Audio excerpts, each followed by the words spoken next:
He humiliated the young worker right in front of everyone, thinking that he was a nobody. But in just a few minutes, the whole room froze, and the truth ruined the architect's reputation. Subscribe to the channel and write in the comments where you're watching this video from. Marcus Brooks had always known the weight of the world before he ever learned how much a single brick weighed. He grew up in the crumbling neighborhoods of East Detroit, where broken windows outnumbered whole ones, and the cracked sidewalks seemed to mirror the fractures in the lives of the people who walked them. His earliest memories were not of parks or playgrounds, but of scaffolding, cement mixers, and the sour scent of sweat clinging to his father's worn shirt as they stood side by side watching the skyline grow, one steel beam at a time. His father, Henry Brooks, was a builder, a man of earth and stone whose hands were weathered maps of labor. He used to tell Marcus that buildings were like people. Their strength wasn't in how they looked from the outside, but in what they carried deep in their bones. Henry would run a hand across a wall and feel its flaws, its weaknesses, in ways that engineers with their charts and degrees never could.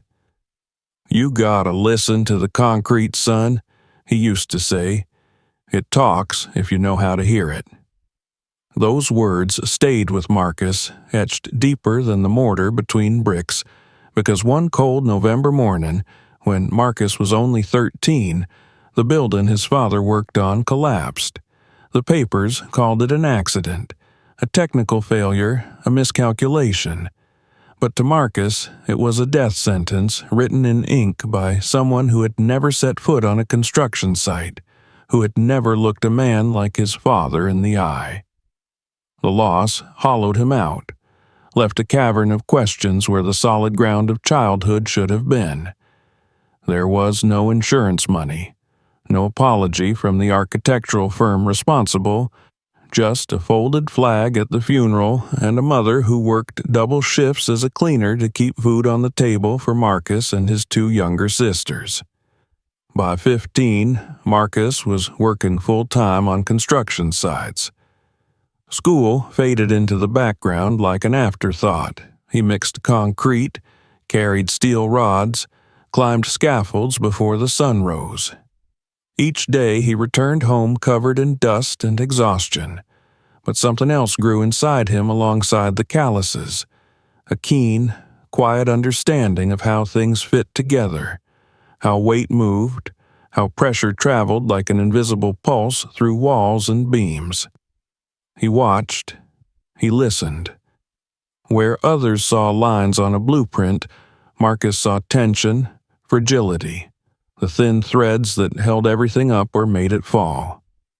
He learned the language of buildings in the way a street kid learns survival, out of necessity and instinct, with no margin for error. While his friends from the neighborhood drifted into gangs, prison, or dead-end jobs, Marcus kept building.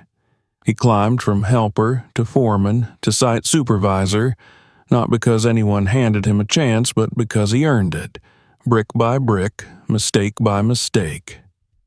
His name became known among workers and subcontractors, not for academic accolades, but for precision, discipline, and a rare ability to anticipate problems before they happened.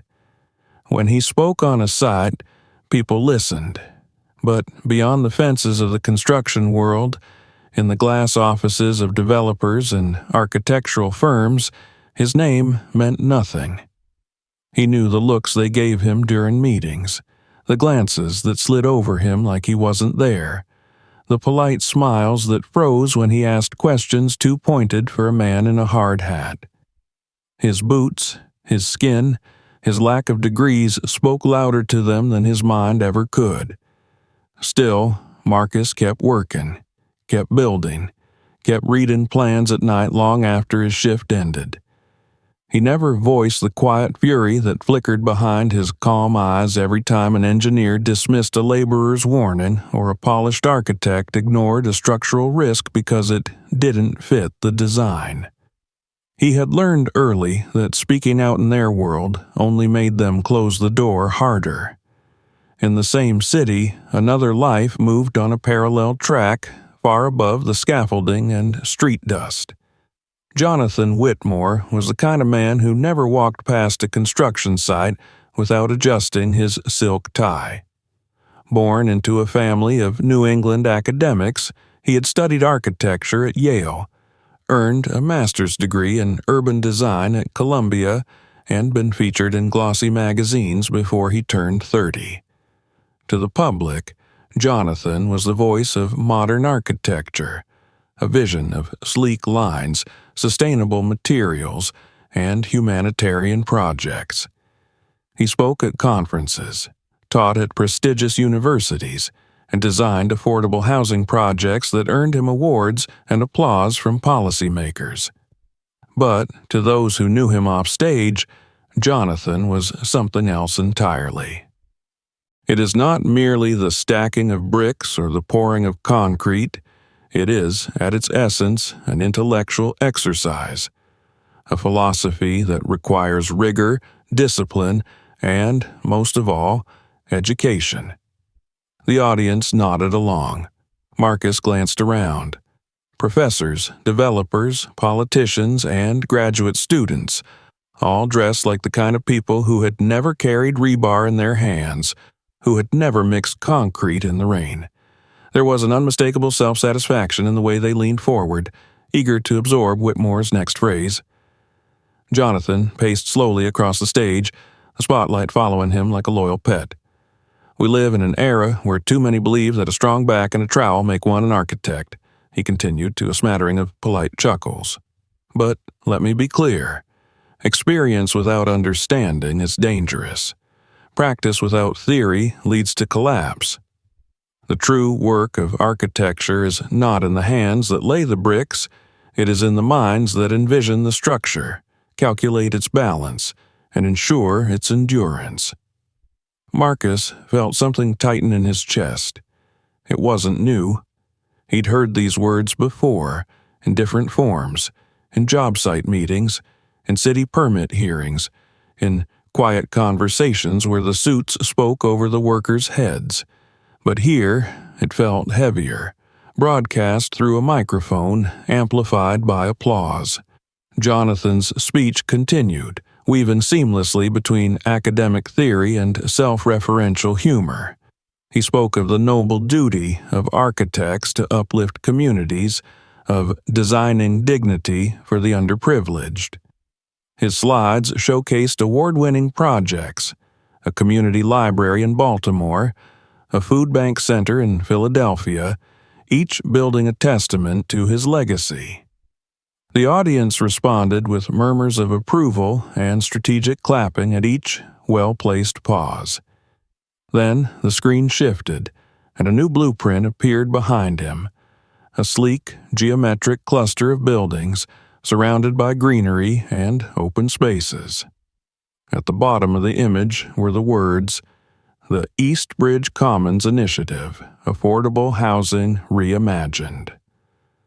"This," Jonathan announced, turning to the audience with practiced gravitas, "is my latest project. A development in the Bronx designed to provide modern, affordable housing without sacrificing aesthetics or safety. This is how we give back. This is how we use our skills for good." The applause swelled. Marcus's eyes narrowed. He had seen that design before, weeks ago in a contractor's office folded carelessly on a cluttered desk. He had reviewed it out of habit while waiting for a site meeting to begin. Something in the load-bearing arrangement had caught his eye then, something that didn't sit right, but he hadn't lingered on it. Now, projected 3 stories high, the blueprint filled the auditorium like a challenge. Jonathan continued, voice honeyed, sharp edges hidden beneath the polish. "But I must stress," he said, "projects like these succeed not because of who hammers the nails, but because of the intellectual rigor behind them. It is not enough to know how to stack bricks. It is not enough to swing a hammer. Architecture requires discipline, education, and a mastery of the unseen forces that hold a structure together. He paused, scanning the audience as if daring anyone to disagree. In fact, he added with a trace of a smile curling his lips, I wonder if there is anyone here who believes that experience alone, without formal education, can qualify one to critique or correct the work of professionals? The question was rhetorical. The audience reacted predictably, light laughter, a few heads shaking, murmurs of agreement. Marcus felt something shift inside him, slow and certain, like the first tremor before a building crumbles. His hand rose. It wasn't an impulsive gesture. He raised it the way he would signal to a crane operator to stop, measured and deliberate. For a moment, the audience didn't notice. Then, someone near the back nudged their neighbor. Heads turned. A few eyebrows lifted in confusion, others in amusement. What was a man in worn jeans and construction boots doing in this auditorium of tailored suits? Jonathan's gaze landed on Marcus, and for the first time, the mask slipped, just for a second. The flicker of irritation crossed his face before the smile returned, thinner now, sharper. Yes, he called, his voice light but edged. A question from the back? Marcus stood. He could feel hundreds of eyes turning toward him, scanning his clothes, his skin, the dirt beneath his nails. He took a breath, steady, anchoring himself. I don't have a question, Marcus said. His voice carried without effort. Years of shouting across noisy job sites had trained him well. But you asked if anyone without a degree could spot a problem in your project. I can. A ripple moved through the crowd, half laughter, half disbelief. Phones lifted discreetly to record. Jonathan's smile remained, but his eyes sharpened. Well, he drawled, we do encourage participation. Enlighten us, please. Marcus walked slowly toward the front, not because he craved attention, but because his body moved before his mind caught up. Each step felt heavier than the last, not from nerves, but from the weight of what he was about to do. As he reached the stage, he pointed to the projection behind Jonathan. In the east wing of your design, Marcus began, his voice steady, you've set the primary load-bearing columns too far apart. The lateral bracing won't hold under torsional stress in a high-wind event. The current arrangement creates a weak axis. If a hurricane hits, and this city's seen its share, that entire section will twist and collapse. The room fell into an unnatural silence. Jonathan's smile froze. That's quite an assertion, he said. Are you an engineer? No, Marcus replied. I'm a builder. A few scattered laughs fluttered across the auditorium, uneasy and mocking. Jonathan's gaze didn't waver.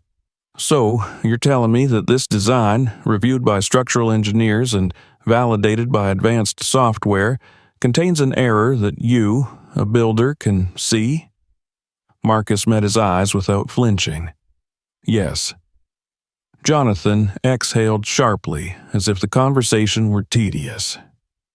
Well, he said, since you're so confident, perhaps one of our certified professionals can humor you. Is there an engineer in the room who would care to check our friend's claims? A young woman in the third row stood. She was no older than 30, her dark hair pulled back, a tablet in her hands. I can verify, she said, her voice neutral. Jonathan gestured theatrically. Please. The audience watched as she climbed the steps, tapping quickly on her device, inputting the structural parameters projected on the screen. The seconds stretched unbearably long. No one spoke. Finally, the woman looked up. He's right, she said, her voice cutting clean through the silence. The east wing is structurally vulnerable under torsion stress. The spacing exceeds safety thresholds under lateral load scenarios. The auditorium did not erupt. It imploded. Whispers and gasps rippled outward like shock waves. Some people exchanged glances, others frowned at their screens, rereading the data. Phones recorded every second. Jonathan's face drained of color, but he remained composed, his hands clasped behind his back. Marcus stood quietly, his posture relaxed but unyielding, the kind of calm earned by standing in the rain while steel beams swung over your head. "I didn't come here to embarrass anyone," he said simply, addressing the audience now, not Jonathan. "But when I see something that can kill people, I don't keep quiet." There was no applause, no outburst, only a growing, uncomfortable silence as the weight of what had happened settled over the room. And in that moment, as Marcus turned to step off the stage, he had no idea that he had just cracked open the first fracture in walls that had stood for generations. He simply walked back to his seat, unaware that the echo of his voice would soon reverberate far beyond that auditorium, changing everything. The hum of the auditorium lingered long after Marcus had returned to his seat. Conversations that had once danced lightly between colleagues and acquaintances now ricocheted in hushed, fragmented sentences. Eyes no longer flicked dismissively over Marcus. They darted toward him, cautious, curious, bewildered. The man who had walked into the conference and nobody now sat under the weight of 1,000 stares, as if he had revealed a flaw not just in a building, but in the very foundation of the world these people believed in. Jonathan Whitmore remained on stage, poised as always, but the veneer had cracked. The silence pressing against him was different now. It wasn't respectful or anticipatory. It was heavy, charged, laced with something unfamiliar to him, uncertainty. For a man who had spent his entire career controlling rooms, dictating narratives, Jonathan now felt the ground beneath his feet shift imperceptibly. The moderator, a woman from the American Institute of Architecture, hurriedly returned to the stage, her smile brittle. She thanked Jonathan for his thought-provoking presentation and moved on to introduce the next speaker, though the energy in the room remained irreversibly altered. No one was listening. As the audience shuffled toward the exits after the session ended, Marcus slipped quietly from his seat. He avoided the lingering gazes, the whispering circles, the reporters hovering at the edges of the crowd. He moved like a man accustomed to vanishing in plain sight. But no matter how hard he tried to disappear, his name had already been spoken too loudly. Outside, the cold afternoon air of Manhattan snapped against his skin. He walked quickly, hands shoved deep in the pockets of his jacket, trying to shake off the dissonance ringing in his head. He hadn't come here to start anything. He hadn't intended to stand up. It wasn't a fight he was looking for. It never had been. But the words he'd spoken, the truth he'd pointed out, could not be unsaid. By the time Marcus reached the subway station, his phone had begun to vibrate in his pocket, a relentless pulse. He ignored it at first, assuming it was work or a friend wondering where he'd vanished to. It wasn't until he boarded the train and sat down, the weight of the morning still pressing against his ribs, that he finally glanced at the screen. There were dozens of messages, some from coworkers, short and exclamatory. "Man, that was you? You're everywhere right now." Others from unknown numbers, congratulatory or inquisitive. A few already laced with hostility. And then there was a link. He clicked it, and there he was, on a shaky, grainy video already circulating on social media. The caption read, "Construction worker humiliates star architect at future build conference." The comments beneath scrolled endlessly, some cheering him, others tearing him down. Arguments erupted in real time. People debating not just the accuracy of his observation, but the legitimacy of his voice, his right to speak in the first place. Marcus stared at the screen, then let it go dark. By nightfall, the video had crossed platforms, been clipped and shared by news outlets, architecture blogs, and influencers who usually had no interest in structural engineering. His name trended briefly alongside hashtags that made his stomach twist. Hash, the builder who broke the architect. Hash, Whitmore exposed. Hash, worker visa light. The headlines varied in tone and venom. Some painted him as a hero, the embodiment of blue-collar wisdom standing up to ivory tower arrogance. Others reduced him to a curiosity, a novelty, the uneducated genius. Still, others dismissed him outright, accusing him of luck, of disrespect, of undermining an entire profession. Marcus did not sleep that night. He lay in the dark of his small apartment, listening to the distant hum of the city, the occasional siren slicing through the quiet, his phone buzzing intermittently on the nightstand like a heartbeat he couldn't calm. By morning, reporters had shown up outside the construction site where he worked. He found them waiting at the chain-link fence, cameras poised, notebooks in hand, their smiles too eager. They called to him by name, asked for comments, reactions, interviews. Some tried to flatter, others to bait. Marcus walked past them without speaking. Inside the site, his crew greeted him differently. Some clapped him on the back, laughing, proud. Others watched him with narrowed eyes, their jokes edged with something else now: envy, discomfort, suspicion. "Didn't know we had a celebrity on the team," one of the guys muttered as Marcus passed. The site manager pulled him aside before lunch. "You all right?" the man asked, concern knitted into his brow. "You want a day off? Let this thing blow over?" Marcus shook his head. "I came here to work." But it didn't blow over.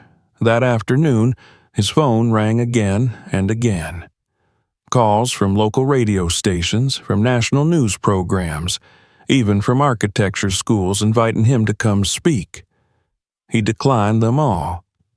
He hadn't done anything special. He'd done what any builder should do: pay attention, speak up when something was wrong. He didn't understand why everyone was making noise about it now, when men like him had been pointing out the cracks in the system for years, only to be ignored. What he didn't know yet was that it wasn't the correction itself that had rattled the world.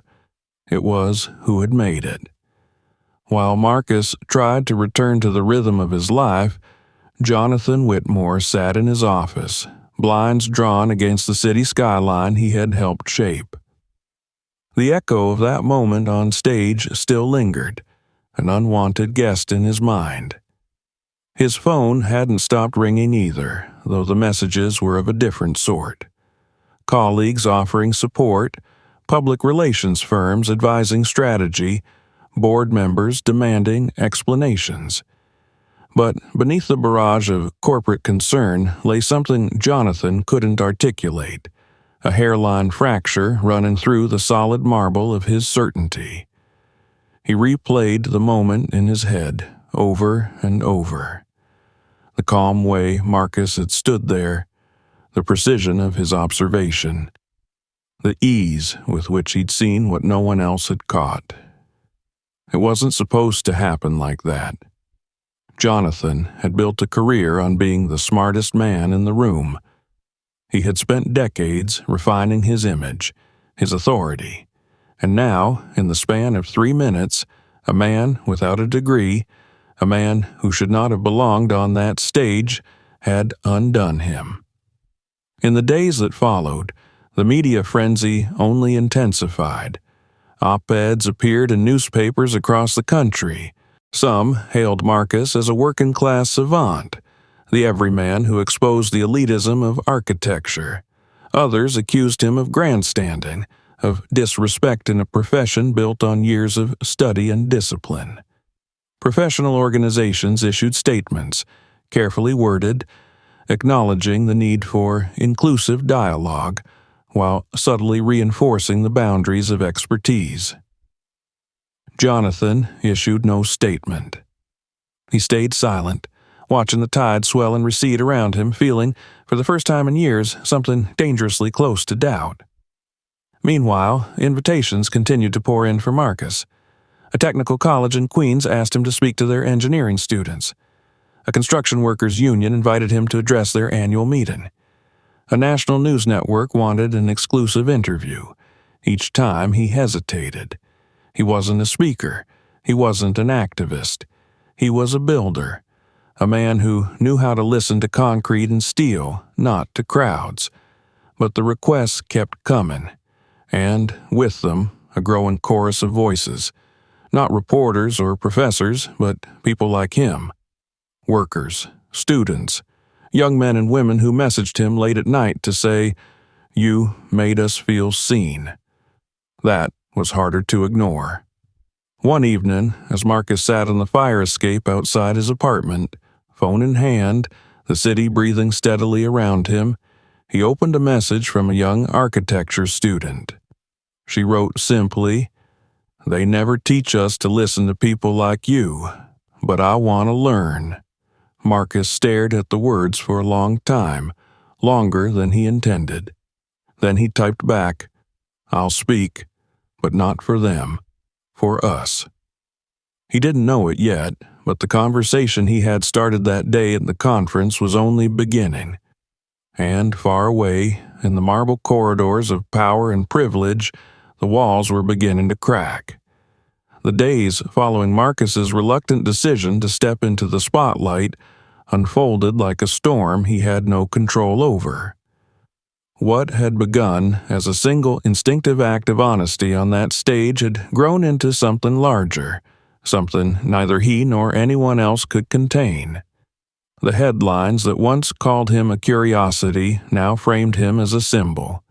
Blogs, newspapers, podcasts, all dissected his story, slicing it into sound bites that rarely reflected the simple truth of why he had stood up that day. He wasn't a hero. He wasn't a revolutionary. He was a man who had seen a mistake and knew he couldn't stay silent. But that wasn't the story people wanted to hear. They wanted David versus Goliath. They wanted the humble worker toppling the arrogant elite. And as much as Marcus tried to resist being turned into a headline, he couldn't stop the momentum. The world had decided who he was before he had the chance to explain. The first time he accepted an invitation to speak publicly, it was in a cramped auditorium at a technical college in Queens. He hadn't planned on saying much. He thought maybe a few dozen students would show up, curious to see the man whose name had rattled the walls of their profession.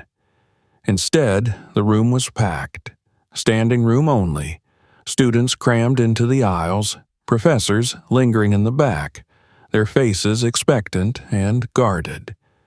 When he stepped onto the small, makeshift stage, there were no cameras, no flashing lights, only a quiet intensity that reminded him of the moments before concrete is poured, when everything is waiting, balanced, ready to set.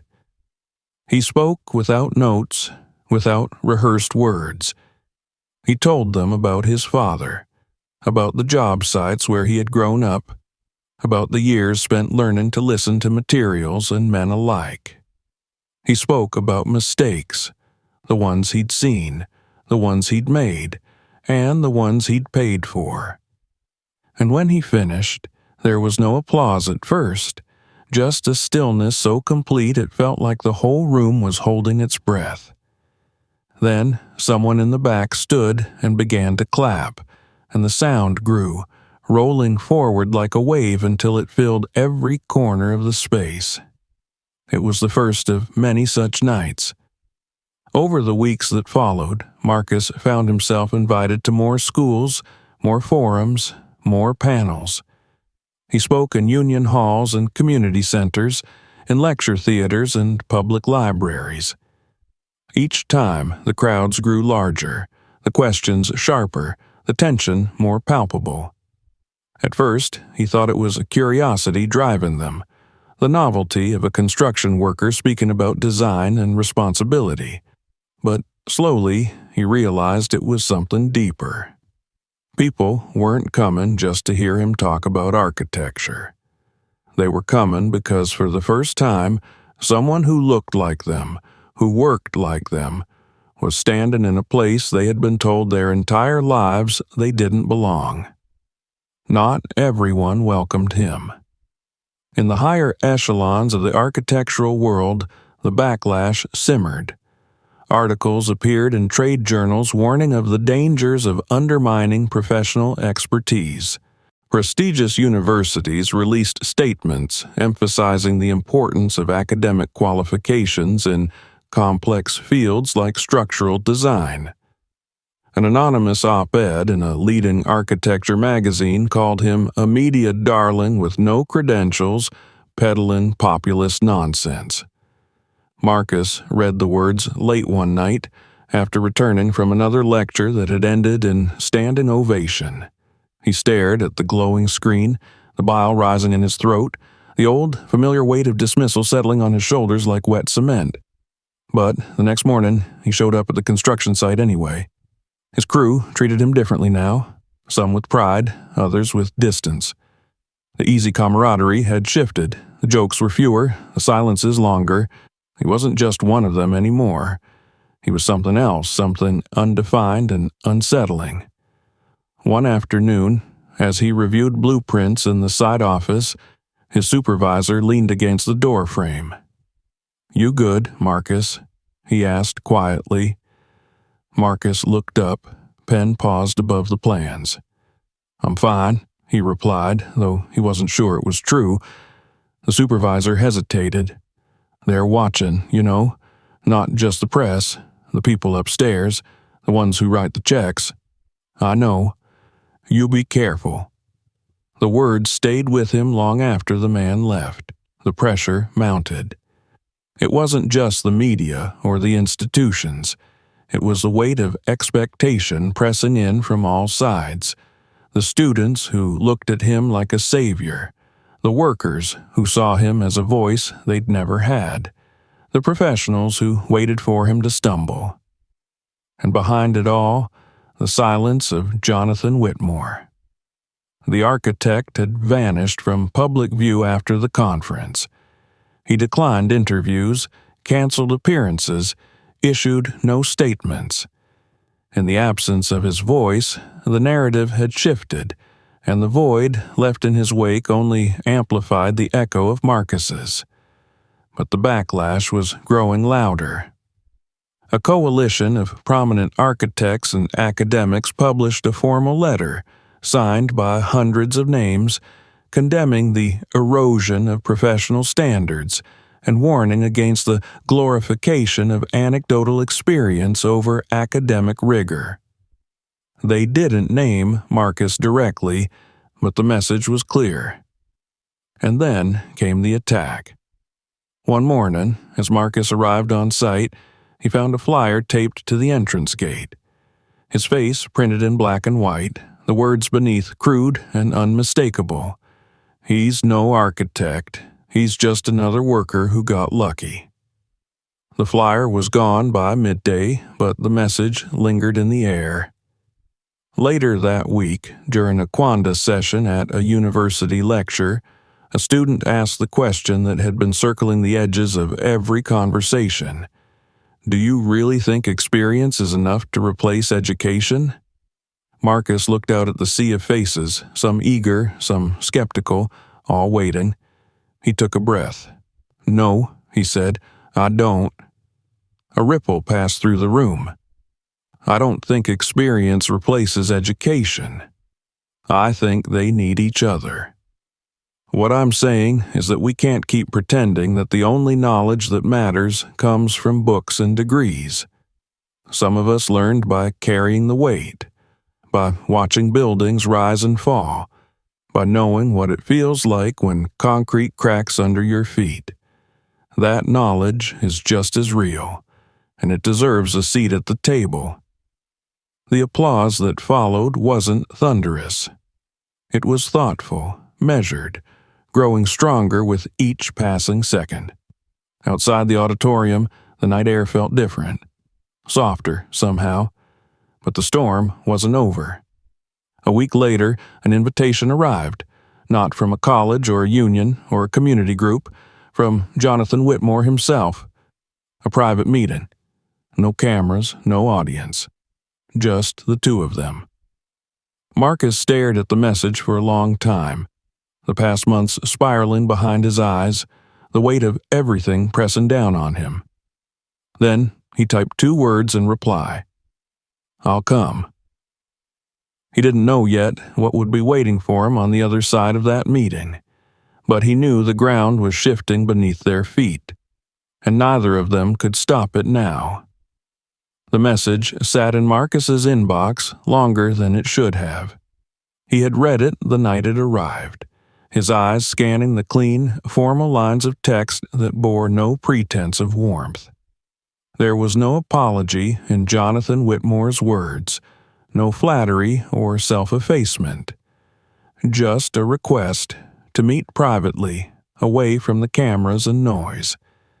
Marcus had stared at the screen for nearly an hour before he responded. He had no illusions about why the architect had finally reached out. It wasn't reconciliation he sought. It was control, the chance to wrest back the narrative that had slipped through his fingers that day on the conference stage, and yet something in Marcus compelled him to say yes. Maybe it was curiosity. Maybe it was something heavier, something that had been building beneath the weight of headlines and hashtags, beneath the applause and the insults alike. The meeting was arranged in a neutral space, a small, sterile office in Midtown, tucked away from the chaos of the media and the architectural circles still buzzing with the fallout of their encounter. When Marcus arrived, the receptionist barely glanced at him, her eyes flicking over his worn jacket, the scuffed boots he hadn't bothered to trade for something more presentable. He was led down a narrow corridor and shown into a glass-walled conference room, empty except for a long table and 2 chairs. Jonathan was already there. He stood when Marcus entered, a gesture more mechanical than sincere. He looked smaller here, away from the stage and the cameras. There were shadows beneath his eyes, the crisp lines of his suit unable to conceal the strain in his posture. Marcus sat without speaking. For a long moment, neither of them said anything. Jonathan broke the silence first. "I wasn't sure you'd come." Marcus's gaze was steady. "Neither was I." Another silence stretched between them, taut as a steel cable. "I'm not here to argue," Jonathan said finally, "or to justify myself." Marcus said nothing. He knew better than to fill a silence that wasn't his. Jonathan exhaled slowly, running a hand across the back of his neck. "I've spent the last few weeks watching this thing grow beyond either of us. You become a symbol, whether you wanted it or not." Marcus's lips twitched, not quite a smile. "I never wanted it." "No," Jonathan agreed quietly. "That's what makes it worse." He looked out the glass wall, the skyline of the city sprawling in shades of gray beyond. "When I stood on that stage," he continued, "I believed everything I said. About education, about expertise. I believed I was protecting something important. And now?" Marcus asked, his voice low. Jonathan's shoulders stiffened. "Now I'm not sure what I was protecting." The admission hung in the air between them, heavy and unexpected. "You made me look like a fool," Jonathan said after a moment. "But you were right." Marcus met his gaze, unflinching. "It wasn't about you." Jonathan's eyes flicked away. For a while, they talked, not about headlines or public perception, but about buildings, about foundations and frameworks, about the quiet calculations that held the weight of lives. It was the first real conversation they'd had, stripped of ego and spectacle. When Marcus left the office that day, he didn't feel victorious. He felt tired, and underneath the fatigue, something else, a faint, unfamiliar sense of understanding. But the world outside had no patience for quiet conversations. By the time he returned to the construction site, the storm had only grown. The letter from the architectural elite had been followed by televised debates, editorials, and roundtable discussions. His name had become shorthand for an argument that had nothing to do with him anymore, a clash between academia and labor, theory and practice, privilege and lived experience. Some called him a fraud, others a prophet. Marcus wanted none of it, but the line had been drawn, and he stood squarely in the middle of it. The tension reached a breaking point one afternoon when a crowd gathered outside the site entrance. Students holding signs, reporters with microphones, angry voices raised over the clatter of machinery. Among them, a man with a megaphone shouted about the death of professionalism, his words sharp and bitter. Inside the fence, Marcus stood with his crew, watching the chaos unfold. "You seein' this?" one of the workers muttered beside him. "All because you told the truth." Marcus didn't answer. That night, as he sat alone in his apartment, the weight of it pressed against him like never before. He had never wanted a platform. He had never asked to be a symbol. But now, whether he liked it or not, people were listening. And if they were going to listen, he had to decide what he wanted to say. The decision came quietly, in the dark hours before dawn. The next morning, he called a meeting. Not with reporters, not with college administrators or union leaders, with his crew. They gathered in the site office, men and women who had worked alongside him for years, their faces wary, expectant. "I know this hasn't been easy," Marcus began, his voice rough with exhaustion. "I know I've made things complicated." A murmur ran through the room. "But this isn't about me," he continued. "It's about us. About every time we've pointed out a problem and been ignored.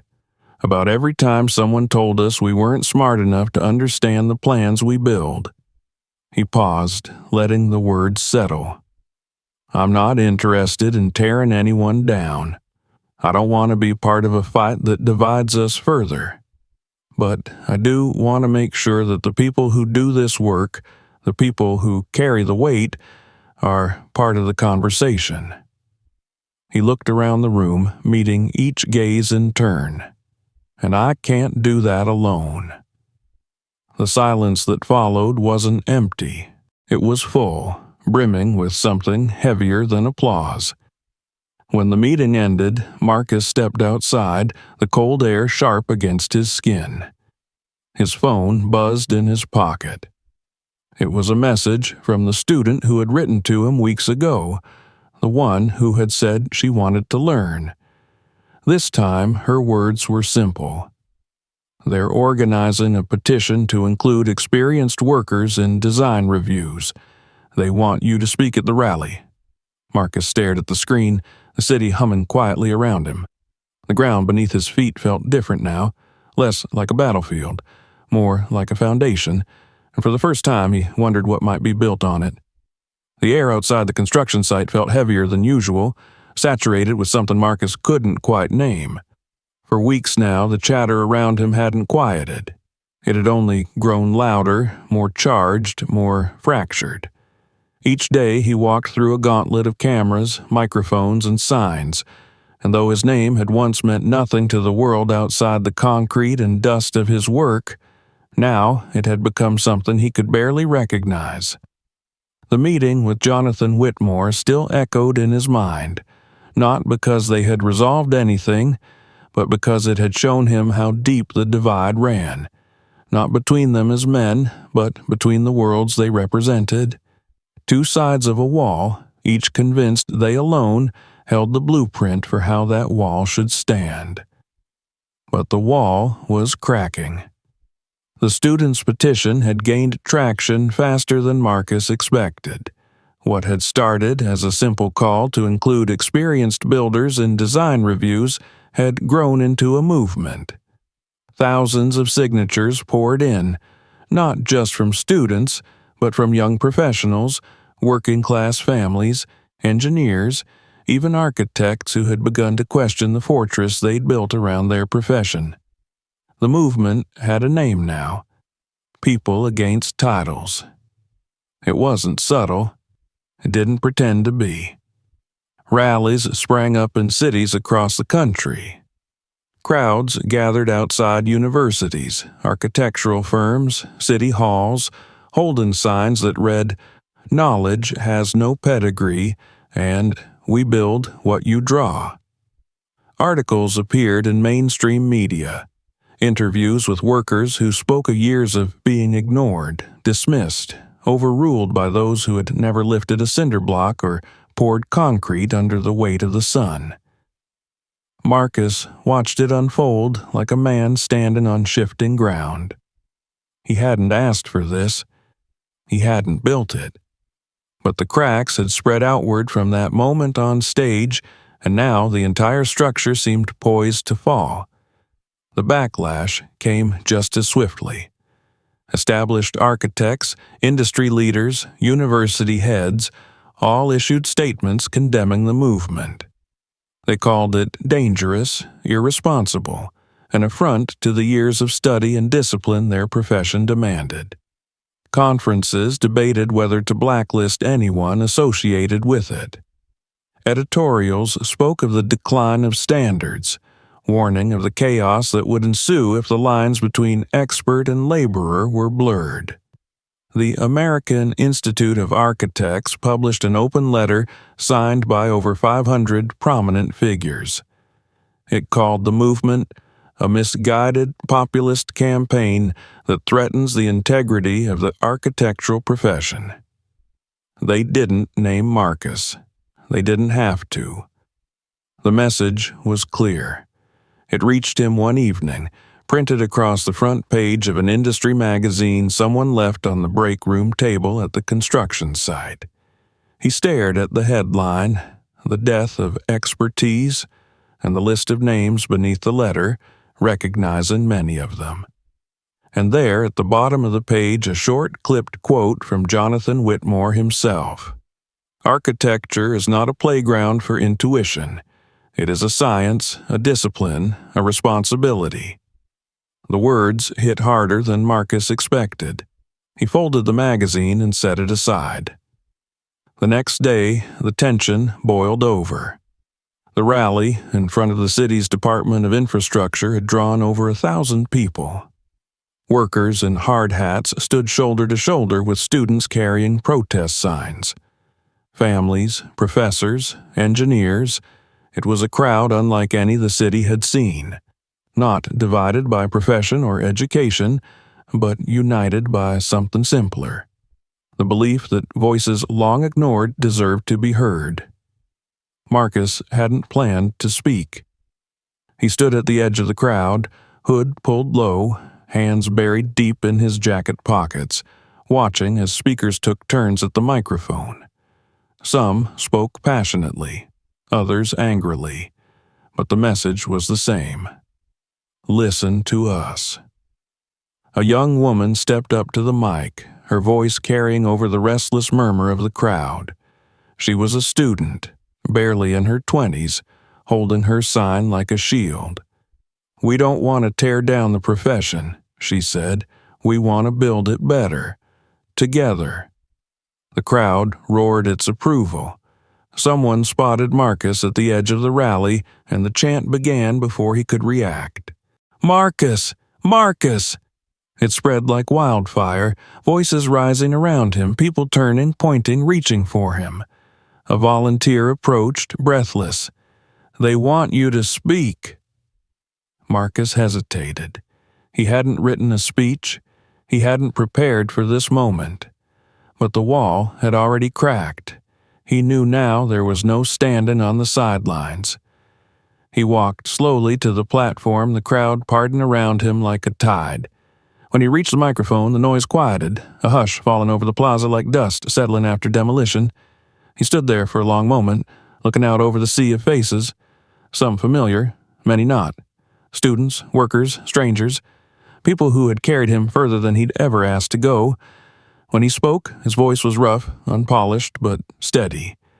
"I didn't want to be here," he began. "I didn't want to be anyone's symbol, anyone's headline." A murmur rippled through the crowd. "I'm not an architect," he continued. "I don't have letters after my name. I've never drawn a building that won an award, but I've stood under the weight of the buildings you live in.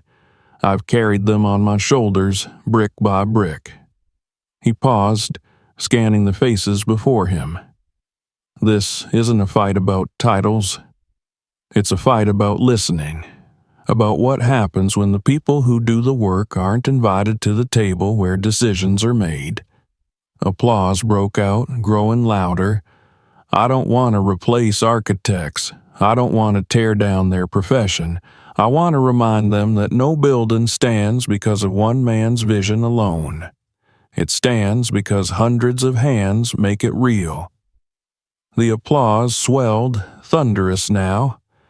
And if the people who carry that weight are never heard, then what kind of foundation are we building?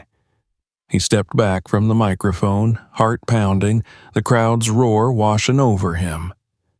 That night, as the headlines exploded once again, Marcus sat alone in his apartment, staring at the ceiling. He knew the backlash would come harder now, that the lines were being drawn deeper. But he also knew there was no going back.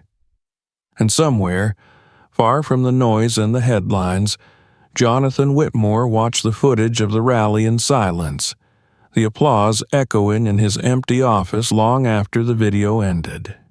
The ground beneath them was shifting, and neither of them could stop it. The days following the rally blurred together like wet concrete under a heavy rain, each one hardening around Marcus in ways he hadn't anticipated. He hadn't realized, standing on that platform, how far the cracks had already spread. He hadn't seen the long fault lines stretching across the country, fissures that had been there long before his voice ever carried across a crowd. He'd only pointed at the fracture. It was everyone else who decided to tear down the walls. The backlash from the architectural elite arrived swiftly and predictably. Statements flooded media outlets, some thinly veiled in academic jargon, others barbed with open disdain. A letter published in one of the most prestigious architecture journals accused the movement of undermining the very essence of intellectual craftsmanship and polluting the discipline with populist sentiment. They didn't use his name, but the edges of their words sliced deep, sharp enough to leave scars. At the same time, the counterwave of support swelled. More universities began to question their curriculum, inviting construction workers and site managers to speak alongside professors. Students organized forums titled "The Other Side of the Blueprint," and across the country, builders, electricians, and masons who had never been asked their opinion were now being interviewed, their voices finally amplified. The Department of Infrastructure issued a statement acknowledging the need for inclusive perspectives in future public projects. Several city councils began drafting proposals to include experienced workers in community design boards. The ground was shifting, but for Marcus, the noise remained distant, like thunder rumbling beyond the horizon. He hadn't asked to lead a movement. He hadn't asked to be anyone's mouthpiece. All he'd wanted, from the very start, was for people to listen. One morning, as he arrived on site, his supervisor handed him an envelope. "Something official-looking," the man said, raising an eyebrow. Inside, Marcus found an invitation. the People's Foundation, a new joint initiative between architecture schools, construction unions, and local municipalities, was holding its inaugural event. A school and community center designed to train young architects and builders side by side, with a curriculum built equally on theory and lived experience. At the bottom of the page, a short note: "We would be honored if you would speak at the opening ceremony." Marcus set the invitation down without speaking, the weight of it pressing against his chest like rebar under wet cement. The night before the ceremony, he barely slept. He thought about everything that had led him here.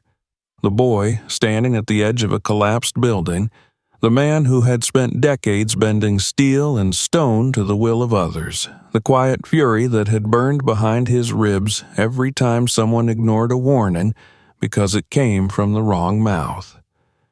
He thought about his father. And he thought about Jonathan Whitmore. He hadn't heard from the architect since the rally. No emails, no interviews, no quiet attempts at outreach.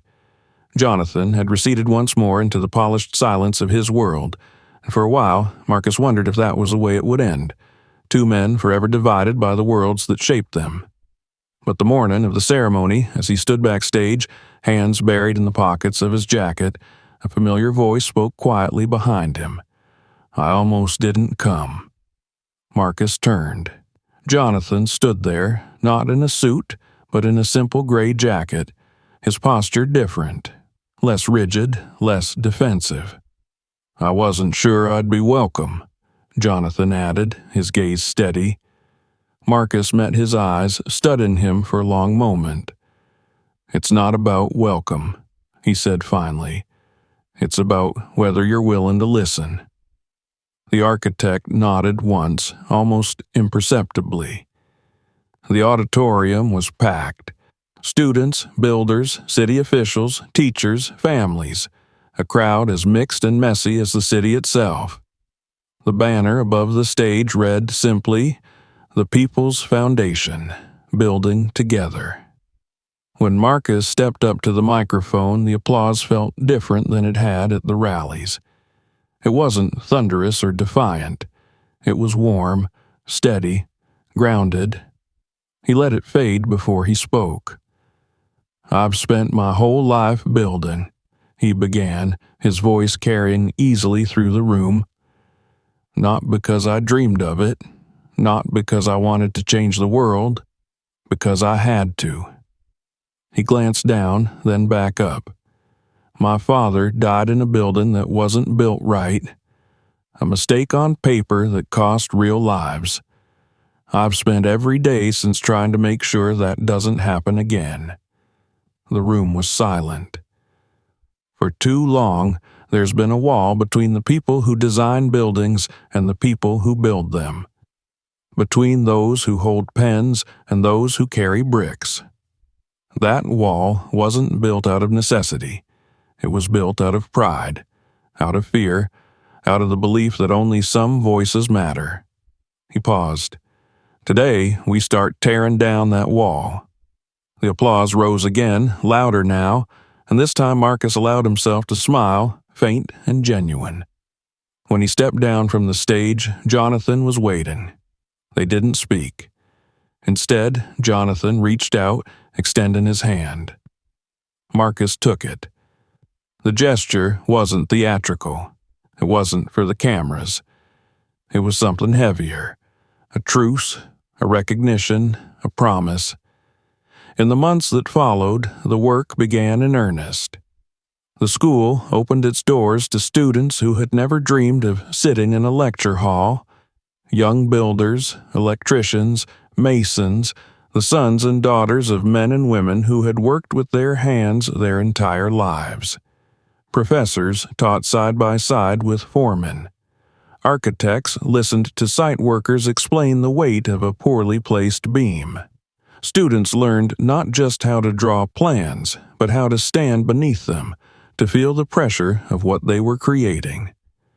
And slowly, something began to shift.